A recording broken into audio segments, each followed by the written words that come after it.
This is Straight Good, Alexander, and I'm down to dunk. This is Jay Will, and I'm down to dunk. They have.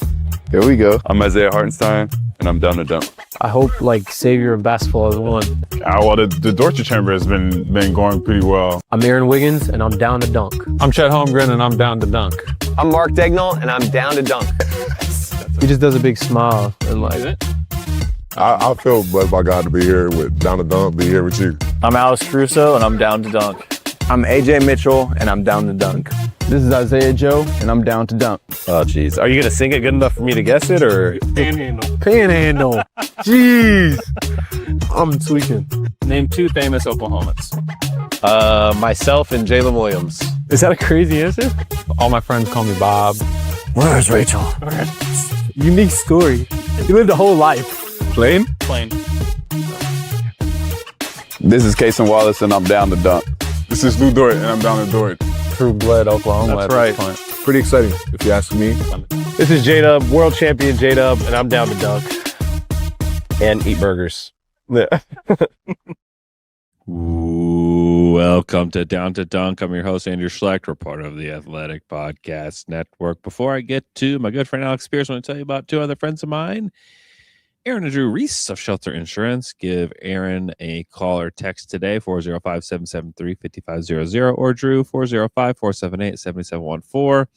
These are 2 guys that can help you save money on your car or home insurance, but you can also say, hey, pretty good win last night. Hey, Aaron, hey, Drew. You could do that too, because they love the Thunder, and they're supporters of Down to Dunk. So please give them a call or text today. With me at midnight pod is my good friend Alex Speers. Alex, what's up? What's up, Andrew? What's up? Can you turn your mic up? Is that possible? Can you help me with that? I just want to make sure people can hear. How about that? All right. That's a little better, I think. Alex, midnight pod. I'm still at the arena, and we only do these. He works so hard. I'm working so hard. It's after midnight there. 12:08 a.m. You probably got to work tomorrow. I got to get up at 5 o'clock and take my son to basketball practice. Lord. So, yep. Wow. Anyways, listen, huge win for the Thunder. Best win of the season, would you say? By a mile. What are the other candidates? It's Houston at home, game 1. Is that it? It's, I guess, Lakers at home if you want to. Yeah. I mean, the Lakers aren't good.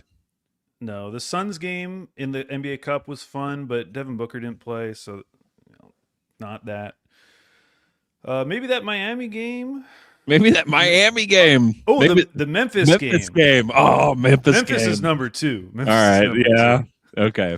I would actually go. I would go this one. I go Rockets, and then I would go Memphis. Yeah.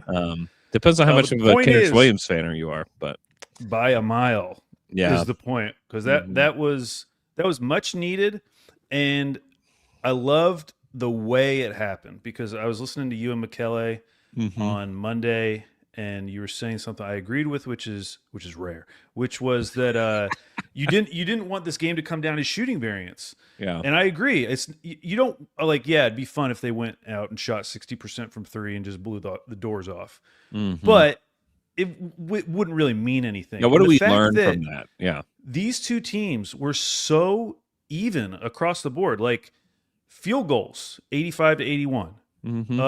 3-pointers, 13 made for Spurs, 11 made for OKC. Free throws, 24 attempted for Spurs, 27 for OKC. Rebounds within 1 of each other. Like, so much of this game was close. Yeah. And the fact that it was close in all these different categories, and yet they still got a huge win. Like, that, you couldn't ask for anything better than that. Yeah. It was amazing. I agree. Yeah, and it was really just the confidence level with which they defended them, and then the confidence level with which they attacked the Spurs defense were the 2 biggest things to me, the 2 biggest differentiators from the previous game, because I did not feel like they played that way last time. Oh, listen to these stats. So from clean the glass, percentage of shots at the rim by game. Okay, so the 4 Spurs games. Game 1 only took 18.8% of their shots at the rim. Yeah. Game 2, 20.2%. Game 3, 27.2%. We're still in the 31st percentile. Mhm. Game 4 tonight, 34% of their shots were at the rim, which is in the 62nd percentile. And more importantly, they shot 82.6% Yeah, they crushed at the rim. Yeah. Which was awesome because there were still moments where a guy would start to drive, realize Wemby's there, back out, do something else. Sure. But more often than not, they were really good at getting Wemby in an uncomfortable position and then still attacking him from that position. I mean, that the play where Dub got the goaltend on Wemby, like just he knew he was going to be there, but he just was super aggressive and went for it. And I just felt like they were across the board, other than maybe Chet, were like very aggressive at going at Wemby and just not worrying about it as much. Yeah. Like just challenge him. Yeah. What's the worst that can happen is that he's going to block you. And he really just didn't really even do any of that tonight. You know, like you watched him against Jaylen Brown the other night. Like Wemby was like abused Jaylen Brown. He did not do that to the Thunder. And the Thunder like gave him ample opportunity to, but they were just so smart with the way they attacked him. And a lot of times it was either it was in transition or it was like off of a miss where they're in like semi-transition, or they had already like got the ball moving around the court and got the Spurs into rotation and then they attack. And so like to me, those were like really meaningful rather than just like, hey, we're going to straight up attack Wemby and the Spurs in the half court. I guess that's a more difficult proposition.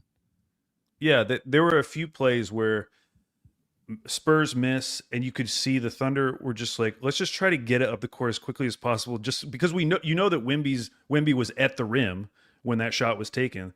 So if we can just get down the court, and even if it's like a 3-on-3, like even if we don't have an advantage, just not having Wemby in the play is going to be an advantage for us if we can be really decisive. I thought Shea was super decisive, dude, in this game. Yeah. He was, I mean, that third quarter run, probably one of the best quarters of the season. And I mean had to have and been. really, he had 15 points in the third. Shea had 15 points. He had 15, 2, and 3. Yeah, and two blocks. And 2 blocks, yeah. That run is something that was, first of all, like part of this team's identity. We've seen them make that run hundreds of times. Yeah. But was not present in any of the first 3 games. Like there was never a moment in those first 3 games where it's like, oh wow, this is like there's a big momentum shift here. This team has got the Spurs on their heels. And to the Spurs' credit, like I did feel like they were punching. There were a lot of times where I was like, this is about to break wide open. And then the Spurs would just get like one layup and you're like, okay, we'll wait a little longer. Yeah. And it felt like it was that close where you had the Shea 3 where he was screaming, and then Kenrich 3. Like, the way that ended that quarter, it was like finally putting the nail in this coffin, even though I was terrified in the fourth quarter. When they got to 12? Yes. Yeah. Well, they finally looked like the Thunder for the first time in like 3 weeks. Yeah. Like they actually looked like them. It was like one of those Hook moments, where, on the movie Hook, where they take Peter Pan's face and they pull it back and they're like, oh, there you are, Peter. It felt like we were like, oh, there you are, Peter, like to the Thunder tonight. Did you just watch Hook? No, I don't know why I thought of that. Because honestly, the only thing I can remember with that movie is when they are eating the meal that's not there. Yeah. Real. Is there anything you could tie into that?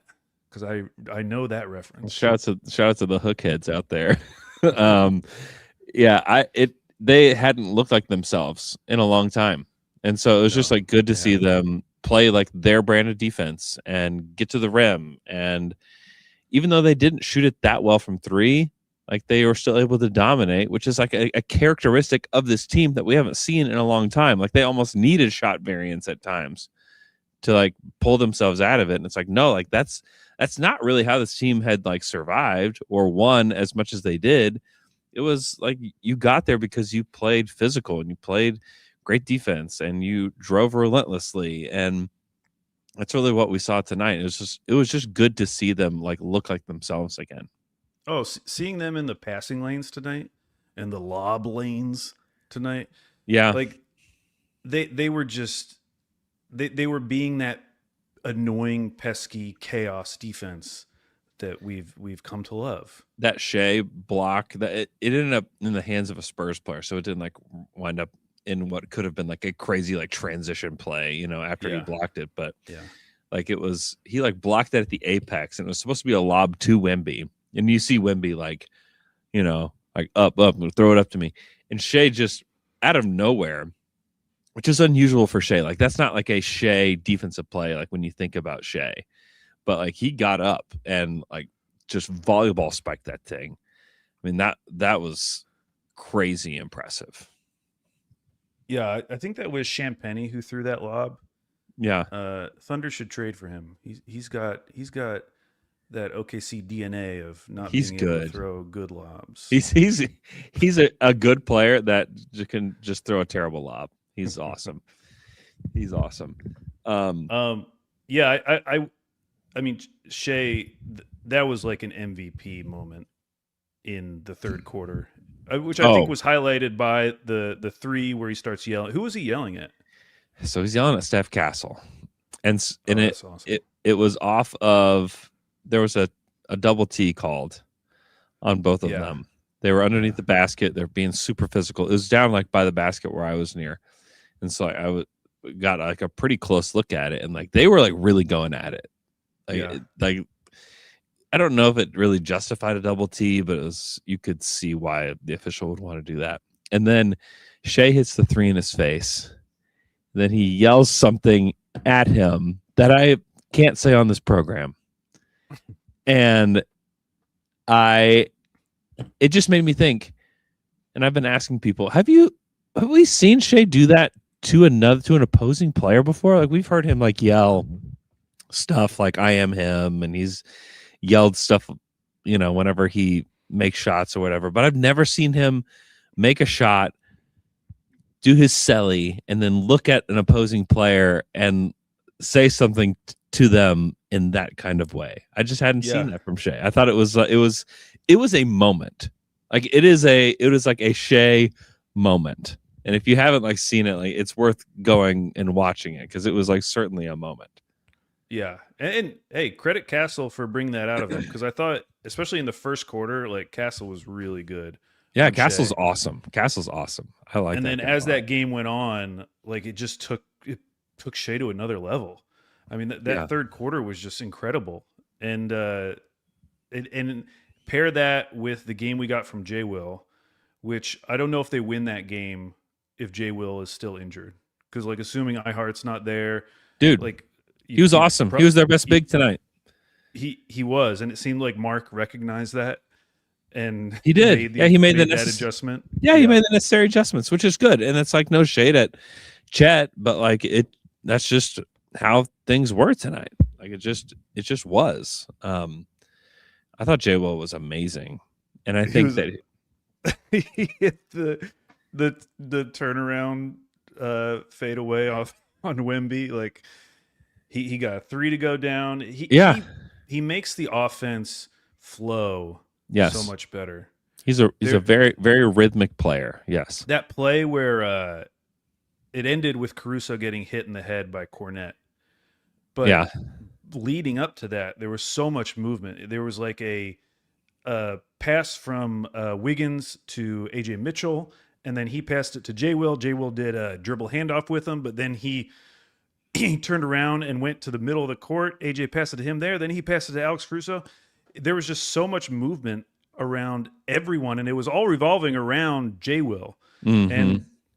And when he's in that zone, and then he's like occasionally hitting a three, he's a really helpful player.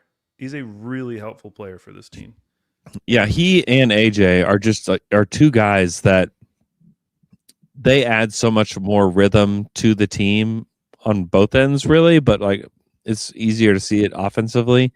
Yeah, just because like they can contribute to like not only their own games, but they can just help guys. And they're not just like hey, I'm catch and shoot, and maybe I'll make them, maybe I won't, kind of thing. That kind of Kaysen has been probably more like that recently. I think he's got more to his game than that. Dort certainly has more to his game than that too, but like he can become that.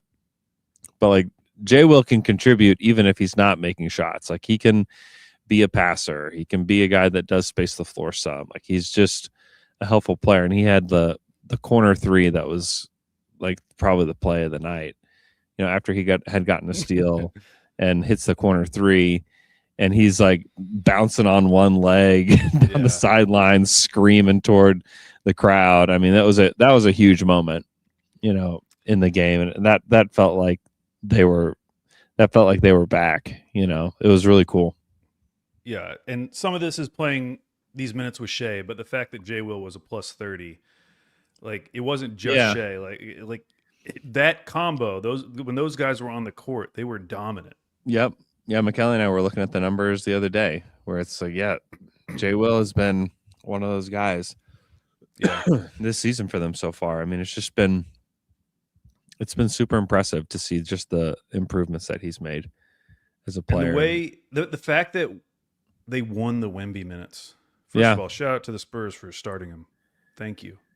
Yeah. Never bring him off the bench. Please don't bring him off the bench again because it makes things feel weird. Okay. It makes things really weird. But he was a minus 14, and you know it's not like they have an answer, but they just have a lot of options. And I thought that play with Kenrich, where he's like grabbing his jersey, and then Wemby does a little flop after that, and Wemby was flopping all over the place tonight. It ends up getting called. I mean, but to be fair, I mean Kenrich was like had his fist in his jersey. I just like if we're going to talk about Shea flopping, then like we can talk about other people flopping too, I guess. Sure. You know. But what the play I loved was Kenrich was so aggressive fronting him on this one play, and I think it was Keldon Johnson at the 3-point line. Yes. He just couldn't get it into Wemby. It's like, dude, he's 7'5". How can you front someone who's 7'5"? Just throw it up. Just throw the ball up. And it's not even like it's Chet. It's Kenrich Williams. What is he? 6'7", 6'8"? He's not. Yeah, I don't think Kenrich is that tall. He's probably 6'6". I just thought that was crazy that they were able to kind of like throw a wrench in the Spurs offensive plans with Wemby so easily. Yeah, I talked to Kenny after the game, and he I'm just like, man, it's like what's your mindset? Like, what's the plan going into this game? You know, it was like, you know that you're going to get minutes against Wemby, and he's like, first of all, like he loves getting to do this. he just loves getting to play in this matchup. But it's like all about physicality. It's about like trying to make him tired. Is like part of the goal. Is like make him run as much as you can, be as physical as you can with him, push on him as much as you can, like just exhaust him. Yeah, is like a big piece of it. But he's like, but other than that, he's a giant. Like he towers over me. Like I asked him, I was like, have you played against other guys like this before? Obviously, you've never played against a guy like him, but like, what other players do you have to play against that have this like similar strategy? And he's like, well, it's like KD basically, but he's you know, half a foot taller than Kevin. So it's like it's just a completely different ball game. But yeah, he loves getting to compete with Wemby, and he did great. I thought he was amazing. I thought Dub did a really good job. I think Kenrich will probably get more credit than Dub does, but I think Dub did an awesome job. Dub does guarding Wemby in the same way, and then Caruso. I just thought they all did a tremendous job. Yeah, Dub. I mean, he had a great game. That was kind of playoff Dub. Yeah, you know, it's not like he had 40 points or anything, but the way he was getting to the rim and the way he was finishing at the rim. Yeah, 20 points all in the paint. All of his 20 points came in the paint. Yeah, and some of those were tough finishes. Yeah, and it feels like those are the types of finishes when he first started coming back from his wrist injury, where it like wasn't there. Yeah, he was kind of looking more like Dort around the rim. But like this is the Dub we know around the rim. And I get that like he didn't take a three tonight, and I get that we might have to wait a while on that. Sure, but if we get this version of Dub, like that's good. Yeah, He's giving you so much on the defensive end, and he's so aggressive and big and strong and physical on the offensive end on those drives. Yep. That like this can work. Now, Well, go ahead. I was going to say it cracks the Spurs defense too. Whenever you can get into the paint like that, it cracks the defense and it allows you to get really good quality shots from somebody else, or like another driving lane opens. Yeah. And so just the fact that he could get to the paint when he wanted was a huge deal for them, that he, Shea, and having another option in AJ to be able to do that was a massive deal. Yeah. It was a massive deal. Yeah, this offense, they talk about it being like a blender offense. Yeah. And it finally started looking like that. Like I was looking at the cleaning the glass stats tonight. Their half-court offense was good tonight. It was efficient. They were actually poor in transition. Interesting. And there are a few plays that I can remember. I mean, the one that was just an awesome play by Harrison Barnes was Caruso on the fast break, and he actually he just barely touched the ball. But did he actually touch it? I couldn't see it from my vantage on the replay. point. It looks like he actually was able to touch it. Oh, I wondered. Play. Yeah, because it was on like the opposite side of the court that I was on, and it just looked like Caruso just botched the layup. But yeah. Wow. They were 112.2 points per play in the half court, which is 86th percentile. Wow, that's really good. I mean, that would be probably like a top 10-ish half court offensive game for them this season. Wow. They were not great in transition, but they also weren't in transition a lot. I mean, the Spurs. That was the other thing. Like neither of these teams turned it over. I think they were both around like 11 or 12 turnovers. So I think they had. Yeah, they both had 11 turnovers. Yeah, so like no real advantage there either. Yeah, that's why what they did was so impressive. It was all the things they've been struggling with. Like they finally got the 3-point shot going, which is funny. If you look at the breakdown, they actually shot 25% from the corners. They shot 47.1% on above the break threes. Wow. Which that is definitely out of character from the last couple of weeks. Yeah, Good Lord. for sure. Not getting out rebounded. They fixed that. I mean, they did allow 12 offensive rebounds they only got 5. I swear 3 of those were like one Luke Cornett play where he's like jumping over Casey Wallace. Yeah. Can't make a layup. Yeah, Cornett had 6 offensive rebounds in the first half. Those are probably on 2 plays. Yeah. They're funny. They're like clown car stats where it's like, okay, like this is weird. Like there's nothing real about this. But they did do a better job on Cornett in the second half, though, I will say, because Cornett was kind of having his way with them, not only on the boards, but like he was kind of finding his way into like scoring a little bit, and like that matters. The Thunder were without Hartenstein tonight and without Lou Dort, and the Spurs were without Devin Vassell. And so like those are all like very crucial players to the rotation for both teams. Yeah. So I was glad that like both teams were missing crucial players. I think that's so it like is a little bit more even there, and it's not like, oh well, the Spurs lost because they didn't have Vassell. It's like, well, the Thunder are missing 2 starters in this one. Yeah. I'm still super interested to see how they figure out that double big lineup against this Spurs team. Yeah. Because that is how they would start in a playoff series. They will use it. Yes. And I did not come out of those first games feeling like they had a great plan just yet. But I still think the best version of this team is obviously with Hartenstein in that starting lineup. But yeah, it was just a great game. It was everything I think you could have hoped for as an OKC fan coming off of those first 3 losses. Yeah. Other than Chet. Like Chet. It would have been nice. It would have been nice to see Chet like make some shots or like make some outside shots. Although like his spacing helped anyways, even though he wasn't making any shots. His only made bucket outside of free throws was the weirdest lob slam I've maybe ever seen, where it literally looked like a mid-range jump shot that was just gonna wildly miss from Shea, the way that he threw it to him. It looked like a jump shot, and then it was a pretty impressive little lob slam from Chet. And that felt like Shea trying to get Chet going because Yeah, he was a definitely. wide open mid-range shot Yeah. that he could have easily taken. I wonder if he thought about it in the air. I was like I'm just going to shoot. Oh, there's Chet. I don't know. Yeah.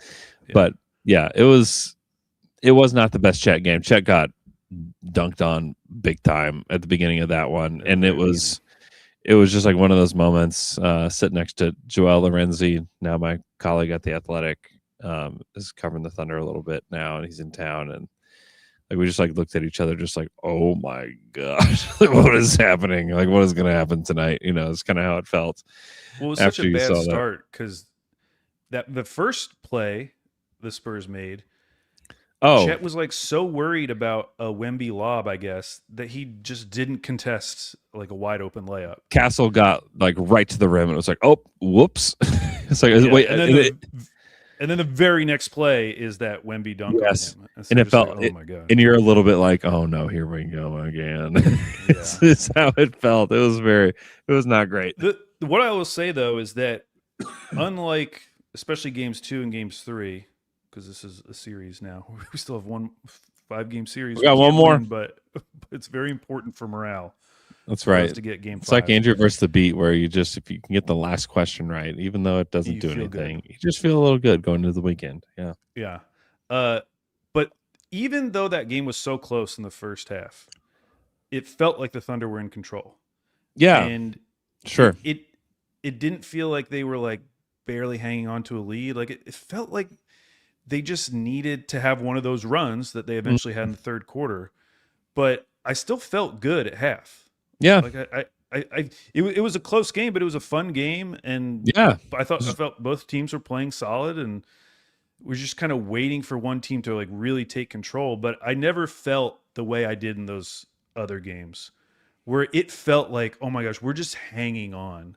Yeah. Until some floodgate is about to open. And it didn't feel like the Thunder even had the ability to go on a run like that. Yes. Based on the way they were playing, based on how they were playing defensively and offensively. It felt like defensively, it was please don't score. Please don't do it. It's let's just stop.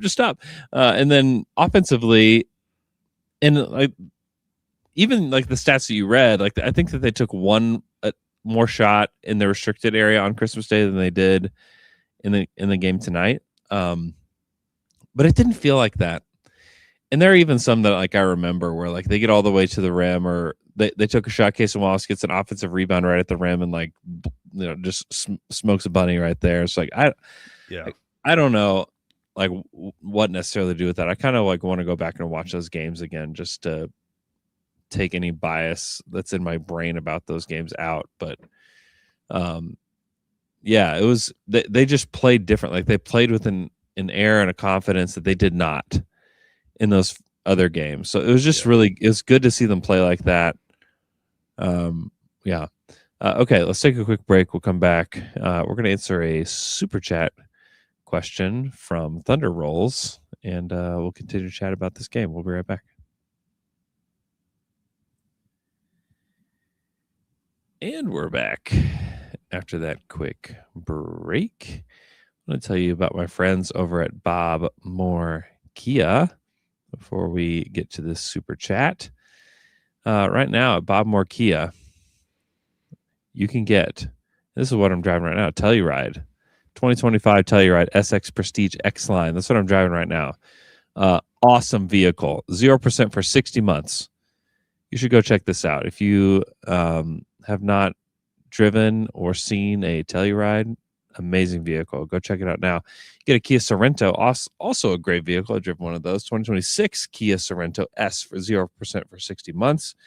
You can also get a 2025 Kia EV6 GT line, 0% for 72 months. And you can also get a 2025 Kia K4 LXS, $155 a month for 24 months on a lease with $3,995 down. So go check our friends at Bob Moore Kia. They are on Northwest Expressway in between Council and Rockwell, our old stomping grounds over there, Al. And go test drive a Kia. Tell them that Down to Dunk sent you, and support the people that support Down to Dunk.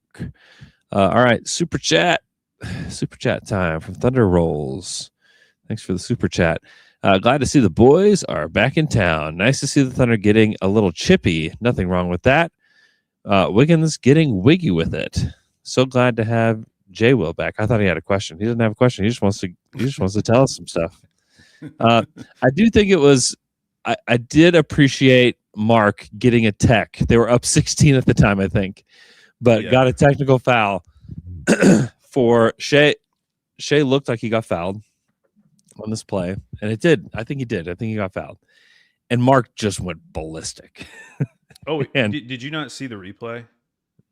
I didn't see the replay. No, I just saw it. It was in, like in the crystal. It was like a textbook shooting foul. Yeah, It wasn't like he hit his hand. It wasn't like it wasn't even a high five thing. It was like it was his wrist. His wrist. Okay. It kind of looked like that in real time. That it was like, oh, that should have been a foul. Mark lost it, which I think it's good. And we saw earlier this season where Chris Finch loses it, and yeah, maybe this will be the downfall of the Spurs. There's a belief that that was impactful, I would say, to although things Mark that needs to happen get moving kicked forward. out of the game for it to really have the effect. Yeah, maybe Mark will get kicked out of the Rockets game. Okay, I think both of those coaches could get kicked out. I feel like Udoka's pretty pissed at his team right now. Yeah, I bet he is. I bet he's super pissed. He seems super pissed all the time now. Yeah, he does. He kind of already starts pissed. You know, like he just kind of functions that way. Yeah. That I think getting texts like that are not a bad thing. How was the crowd tonight? Crowd was awesome. Crowd was great. They met the moment. Wemby is a villain in OKC. Like they hate him. Did you see his quote though afterwards? That he only got one FU. Yeah, that was funny. That's our guy Joe Masato. That's nice. That was from Joe. Joe Masato was the one who yelled it. Joe Masato was yelling "fu" at him. Oh my gosh! Joe was asking him the question.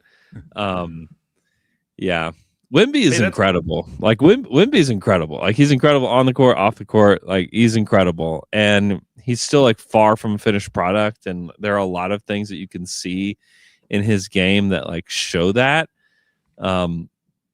But he's awesome. And the Thunder, I think the one thing the Thunder did so well tonight, and something that I think they're trying to do, is kind of like bait him into these one-on-one matchups. Where like we're gonna put a smaller guy on you. They're gonna be super physical, and you can see everything over them, and you could shoot over them if you'd like. You can take a step back shot over them if you'd like. And I think the Thunder see those as wins, you know, like as he's like taking these like one-on-one kind of like bad shot quality shots, and they baited him to it over and over again.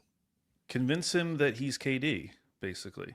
Yeah, because for sure. KD can shoot over anyone too, but he has like the craziest mid-range percentage in the history of the NBA. Yeah. And even KD, I mean, we all know this. Like the guys that defended KD the best weren't the big wings. It was Tony Allen. It was Chris Paul. It was these guys that were a lot smaller than him that just like got up in his business. And the Thunder have a lot of those guys that can do that, and they did a great job. Yeah, it's fun to hate Wemby. He's going to be a really good villain. Yeah, he's an amazing villain.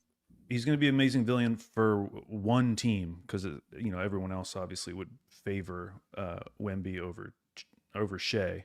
Mm-hmm. You know, Shea is the more popular villain. And I'm glad you said that, because it's like the Wemby versus Chet thing is kind of over. Like it's Wemby versus Shea. It's like, it's not over on Peacock, Andrew. Really? Had freaking graphics, tail of the tape, showing both of them side by side, how much they weigh, how tall they are. Oh no. That's like that third quarter when he yelled. I was hoping he was yelling at Wemby, because I was almost like, I want Shea to be like, this is about you and me. Like, forget about Chet, please. Please forget about Chet. Leave him alone. It's so unfair to Chet. Yeah. It would be like tail of the tape, SGA and Steph Castle. You know, Yeah, like, yeah, what? seriously. It's like, wait, what? What are we doing here? Like Steph's Yeah. a really good player, but what? Yeah, exactly. Yeah, it's annoying, and Peacock was like playing it up a lot more than they should have. It's just like, I mean, that and that's the thing is like you get like these producers that are like a little bit out of touch with like just like they kind of know what's going on, but they're just like slightly out of touch with like what is really happening. You know, because if you're smart, you're kind of zeroing in on like, hey, we have 2 top 5 players playing tonight. You know, Yeah. like that's what's happening right now. It's like 2 of the best players on the planet are playing basketball tonight. These will, as long as he stays healthy, he will be a top 5 MVP candidate for the foreseeable future. 100% he will be. And Chet is really good. Chet is a top 20, a top 15 to 20 player in the NBA. He's really good. Like Chet is like an elite defensive player and a really, really good offensive player. But whenever you play him against Wemby, Wemby is like super Chet. It's just like it's not particularly fair. Yeah. That said, he has to play better. He has to. He can and he has to play better than this. Like for them to win a series against the Spurs, like he has to play better. He has to figure out some way to be more impactful in these matchups. Because right now it just doesn't feel like he's ready for it. Yeah. He never feels comfortable in these games. Yeah. He's either like trying to do too much or he's just getting destroyed by Wemby. Yeah. Yeah, it's true. And I think he will. I was hopeful that he figured out. I think it was maybe Jay or Taylor that texted. I think it was Jay. That you just like want to get Chet like a bunch of threes in these games, you know? Yeah. Like actually use his floor spacing. Like get him a bunch of looks from 3. Like maybe that's where he can be impactful. Is like he goes 4 of 6 from 3 in a game, you know? Yeah. I saw Nekias Duncan talking about how the Spurs were trying to keep Wemby low, like keep him around the rim. Yeah. And he said at one point, like, I wonder if OKC will put Isaiah Joe in the corner just to try to like tempt him to come guard someone. They did do that. They did do that. Yeah. But that's something that Chet should be able to do too. Mm-hmm. Yeah, definitely. Yeah, I think that is like one way to kind of unlock things for them. Is to like give Chet just like more looks from 3. Yeah. Because how many did he did? I think he only took 1. Is that right? No, he took 2. He took 2. And Jay will, which I don't know why they couldn't do the same thing for Chet that they did for Jay Will. Jay Will took 7. So it's like, can we do the same thing? And I almost don't even like 2 of 7 is not great, but I like the 7. Like, can we get Chet 7? You know, I like the 7, and also the 2 were very memorable. I can think of them in my head right now. Yeah, the 2, especially the one from the corner was it was a moment. And by the way, a moment that they should have played Titanium. They really messed up. Game ops. Play Titanium? No Titanium. Wow. They messed up big time. That was a Titanium They moment. messed up. They did. That was the moment. AJ Mitchell played tonight. Yes, he did. He's back. I mean, he's been back, but he's been back. He's back in the series. Yeah. Missed games 2 and 3. He told me that it just like killed him not to be able to play. He said specifically it sucked not to play on Christmas, but yeah, he said it like really sucked not to be able to be in these games against San Antonio, just because he was similar to Jay Will, just like a guy that they really needed, like somebody else. Like if they are gonna have a blender offense, it can't just be Shea, you know, like it has to be other guys that can do it.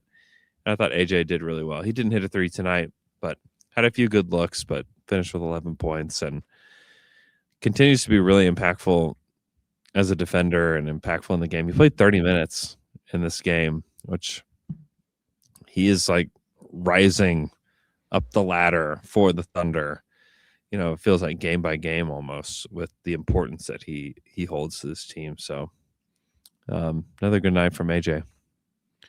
Man, it's crazy just where we were a month ago, because we're now 1 month from the first Spurs game. It was December 13th. Oh, wow. And how scary things seemed through this past month. And now looking at the standings, and there's 6.5 games up. Dude. On the Spurs. Do you remember losing to them 3 times and people were like, well, are the Spurs catching the Thunder? There was a moment where it seemed very realistic. I mean, the Spurs are 4-6. Yeah, they're 4-6 in the last 10. Yeah. Yeah, the Thunder have the best record. They're tied with the Clippers for the best record in the West in the last 10 at 8-2. So good. Clippers have game. They've gotten good. Yeah, they're unfortunately very good. Now I'm like, man, how high could they climb? Like, I think they can get above Memphis and Portland. I was going to say they could get to 9, right? Yeah. I don't think they can get to 8, but I think they can get to 9. It's already a 5-game gap, but who knows? And the fact that Denver won again tonight. Shout out Denver with the Spurs. Hey, can we keep Denver, San Antonio at 2-3, please? That'd be amazing. Yeah. Like, let's just stay there, guys. Just stay right there. Don't move a muscle. Stay right there. Yeah, just take one of them out. I am terrified to play both of those two.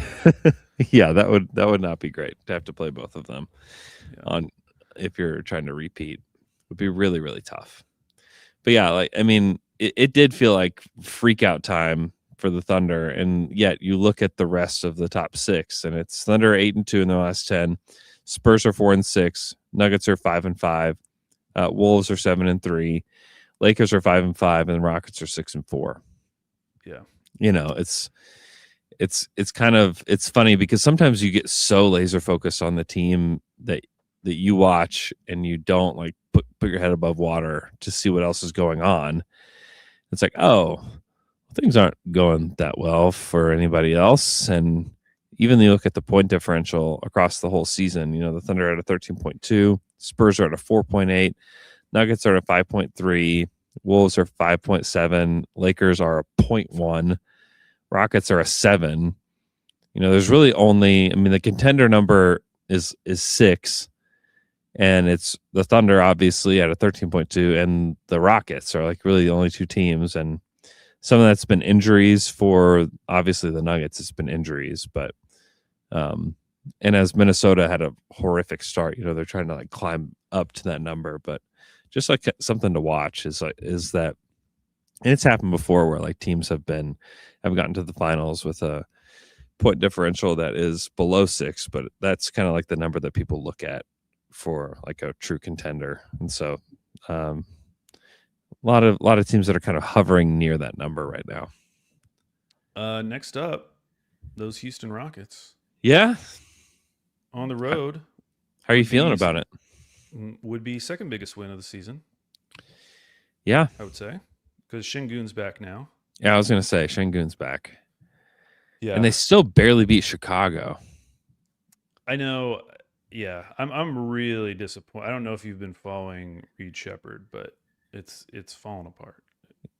I've been more box score watching than like watching him play, but haven't seen. I mean, there was a stretch there where it was like, okay, they figured something out with Reed. Mm-hmm. Feels like this is going to work, and it just.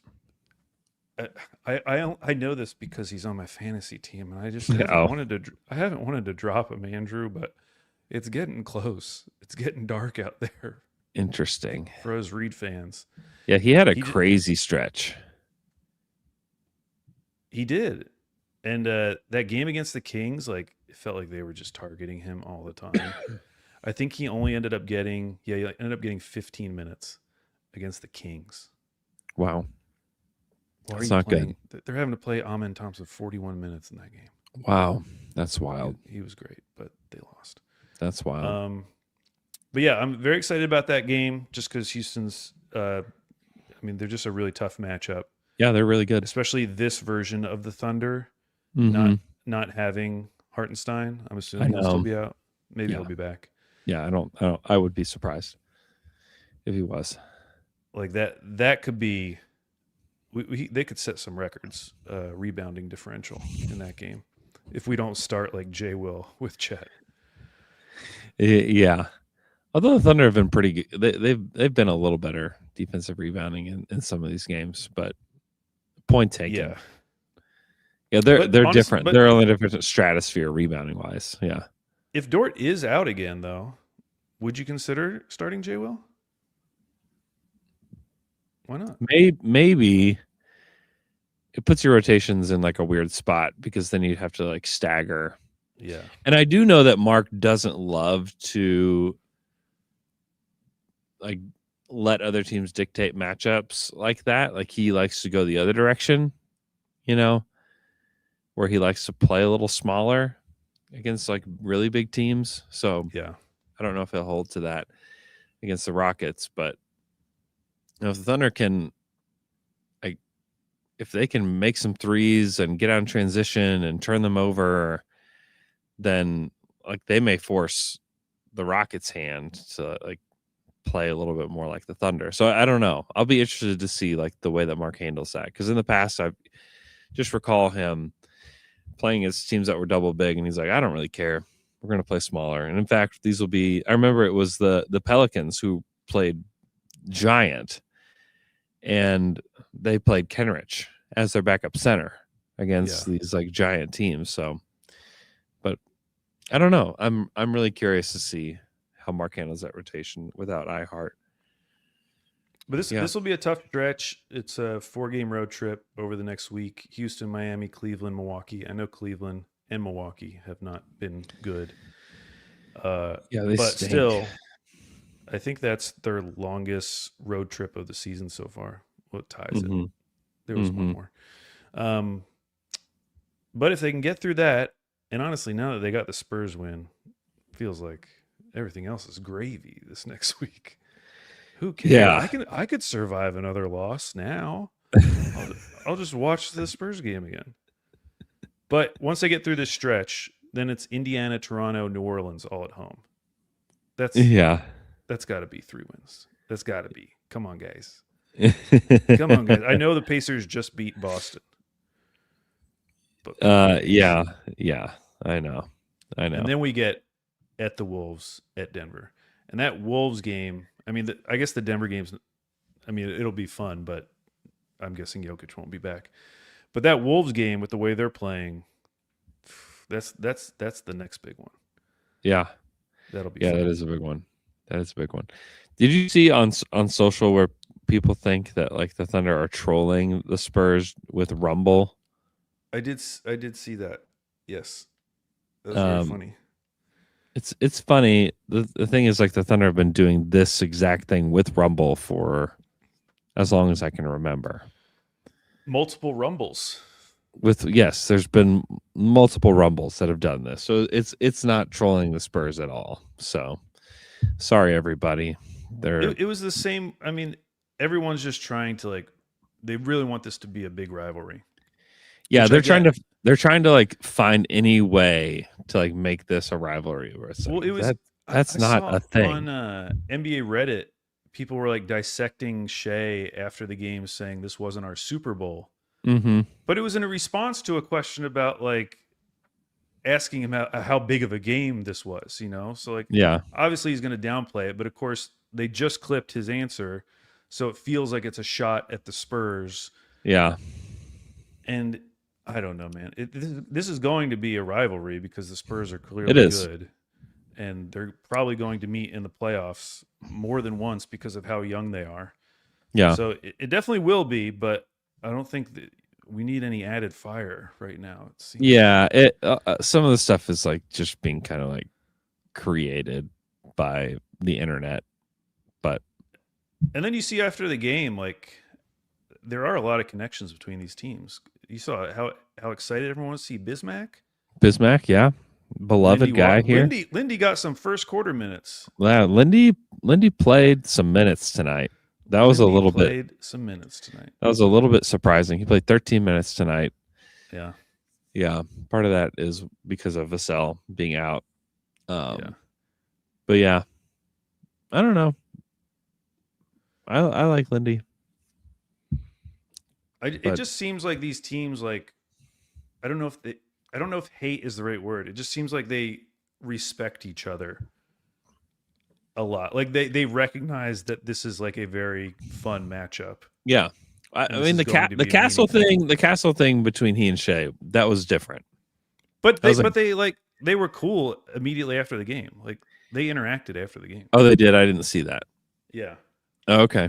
So maybe this is just like, I mean, there's like a genuine, like, we love to compete, like, kind of thing, but with the Thunder and whoever they can compete with on like a big stage. I do think that they love it. Like they crave to play these kind of games. And so maybe there is this kind of like game recognizes game thing between Shea and Castle, but That's seem how like the whole thing feels to me. yeah. Like it maybe not at the beginning, but like once the Spurs beat them 3 times, Yeah. it's part of the reason why this game I think felt different. Yeah. But yeah, man, what a fun game. What like a fun matchup. And like the Thunder have a rival, like an unquestioned rival, you know, like this is because I remember even last year, like going into the season, like I was like, who's the Thunder's rival? Is it the Mavs? Like I think it's the Mavs, but is it really the Mavs? And then the Mavs like completely dismantled themselves. yeah. And I think the Nuggets and the Spurs are like legit rivals for the Thunder, which is it's fun to have those back in the NBA because it just had felt like it'd been a minute. The great thing about the Spurs rivalry is that it has actual history to it. Yeah. With the Western Conference Finals when OKC went to the finals. Yep. Or was that a Western Conference Finals when Serge got hurt? Yeah, it was. Yeah. So that was the other one. Yeah, like there's like real playoff history between these teams. Yeah, that's true. Which is cool since the franchise isn't that old. Yeah, it is I cool. saw a picture. I didn't realize they had already torn down. They're already building the new arena. Yep. How about that? Yep, they are tearing down. I about mean, that? it'll be ready for the 2028 season. So, like, they got to get after it. Yeah, You know, it's 2026, Al. I know. We're not that far away from a new arena. How cool is that going to be to have this like brand new, like beautiful arena in downtown OKC? Yeah, and the thing I've said it before, but I just love the placement of it because I think that area where the Botanical Gardens is so nice, and I think it's going to highlight that because you're going to get that drone shot. Oh, the drone shot is going to be over the Botanical Garden and everything in that area. It's going to look really nice. Yeah, it's going to be amazing. It will not look like OKC. It will not look or feel like OKC. That area, like the area around the garden, which usually people don't like. I mean, some people will filter through that as they leave the game, but that'll become a much bigger like gathering area because 100%. People are going to spill right out into it, which I think is cool. That's going to be great. I can't wait. It's going to be great. I can't wait. Yeah, they're tearing it down. Prairie Surf or the Cox Convention Center or the Myriad, whatever you want to call it. It's gone. Toast. It's rubble. Went to some Blazers games there. Yeah. Some Yard Dogs games there. Yup. Yup. All right. Hope everybody's doing great. We'll have a Fry Pod coming at you, recapping the Rockets game. Until then, it's just great to get a win. Great for the Thunder to get a win against San Antonio. God. Oh my gosh. It would have been so bad. All right. Hope you guys are doing well. If you could, I still have the GoFundMe on my Twitter from my friend Gavin, who is in the hospital trying to recover from this brain surgery. So if you could donate, I know a lot of you have already donated. His parents are like super grateful. Like they've been in tears, like just like reading the GoFundMe and what you guys have done. So keep doing it. We're really close to the goal that they needed, and we really appreciate you guys doing that for them. And we will talk to you guys again on Friday. Until the dawn, until the dawn.